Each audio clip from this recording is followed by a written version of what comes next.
the Urban Cowboy. And the Urban Cowboy, as opposed to a 35-pound basin, this basin is 75 pounds. It's still something that you can pick up and put in the back of a truck by yourself. It's super portable, but it's substantially larger, as you can see.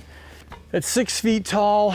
This was designed essentially for, as you might guess, urban and suburban patios. If this cauldron is going to be sitting close to your house, if it's going to be part of an outdoor room ensemble, it's just the ticket. I think it's more refined. It's got a smaller footprint, doesn't take up quite as much space.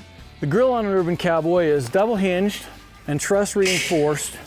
It'll give you an absolute maximum flexibility, and we'll talk about those a little bit later. But as you can imagine from the name, the Urban Cowboy is more of a household item. Let's take a look quickly at the difference between the basins. The Dude at a 24-inch basin is certainly capacious, but when you move up to a 30-inch basin, you can see the volume change.